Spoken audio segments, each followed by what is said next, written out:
Why is India building a secret $250 million project on a tiny remote African island? For years, reports have surfaced that India is leasing the Agalega Islands from Mauritius. And for just as long, both nations have denied it. The official story? This 250 million project is for development to help the 300 local fishermen who live there. But the Mauritian Prime Minister himself admitted the agreement has a highly confidential clause that India does not want the public to see.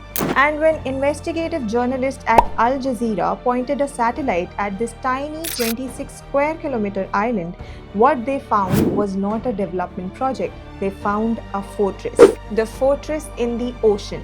India claims its $250 million project on the Agalega Islands is to help the 300 local residents, but satellite images tell a different story. First, investigators found massive new worker colonies and medical facilities, but the entire area is a restricted zone. The 300 locals this project is supposedly for are banned from entering. This kind of restriction is standard practice for one thing, a military base. Second, India built a 3-kilometer long runway. Why? The 300 residents of Agalega don't have planes. The entire nation of Mauritius only operates small aircraft that need less than 1 kilometer of runway. So who needs a 3,000-meter runway in the middle of nowhere? An advanced, heavy, long-range military aircraft. And that's exactly what they found. The most damning piece of evidence on India's secret Agalega base is a massive, brand new hangar. It's 180 feet long and 200 feet wide. This is strange because the nation of Mauritius doesn't have an air force. It only owns a few Dornier patrol planes, which are tiny. So why build a hangar big enough for a passenger jet? So defense experts quickly did the math. The dimensions of this new hangar are a perfect match for one of the world's most advanced spy planes, India's P-8I Poseidon.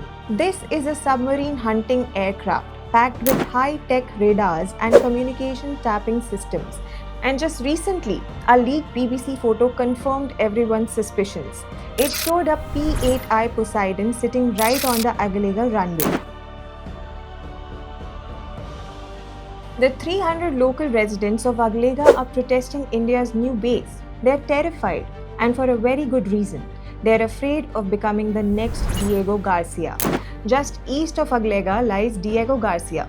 It was also Mauritian territory, but in the 1960s, the UK leased it to the US without the locals' consent. The Americans wanted a military base.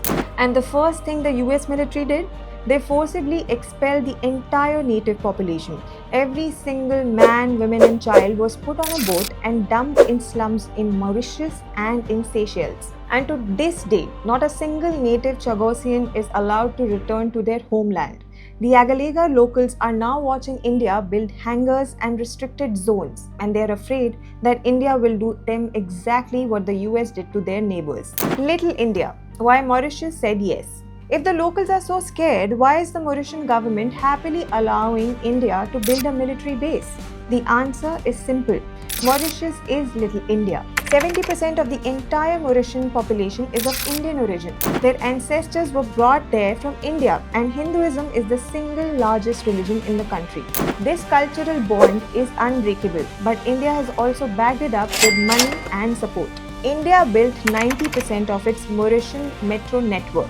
It built their Supreme Court, their hospitals, their forensic labs. It has given Mauritius over $1 billion in soft loans and grants. Mauritius always supports India at the UN, and India, in turn, acts as Mauritius' primary defense partner.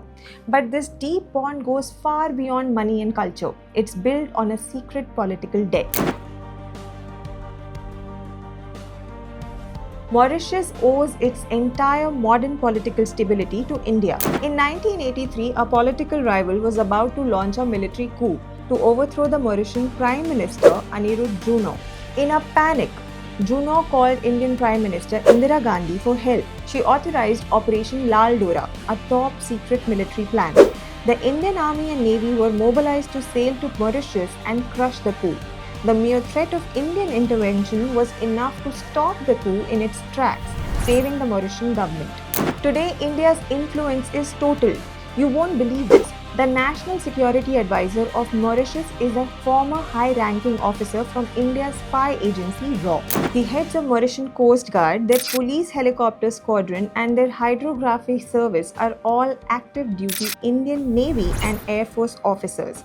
India doesn't just influence Mauritius, it helps run its security. So why does India want this tiny island so badly? The answer is about dominating the Indian Ocean and countering one country, China. Agalega sits at the mouth of the Mozambique Channel, a critical choke point for all global trade between Asia and the West.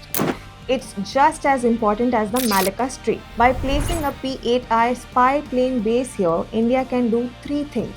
Spy. It becomes a listening post to monitor Chinese ships and tap into undersea internet cables. Then protect. China is now using mercenaries to protect its assets in Africa. India has $20 billion of its own assets in the Mozambique Channel. Agalega is the new first line of defense to protect them. Third is the Project Power. It allows India to patrol the entire Western Indian Ocean without relying on US or French bases for refueling. India's new base on Agalega is geopolitical masterstroke. But will it become another Diego Garcia? Will India exploit the locals? The answer is almost certainly no. India and the US have fundamentally different values. The US saw Diego Garcia as a gas station and its people as a nuisance. India sees Mauritius as a brother nation. The entire project is the result of a 40-year-long strategy of mutual respect, cultural ties, and shared security.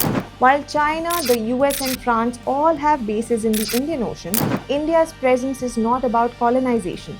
It's about balancing power and securing the global trade routes that everyone, including the global south, depends on. This isn't an occupation, it's a partnership.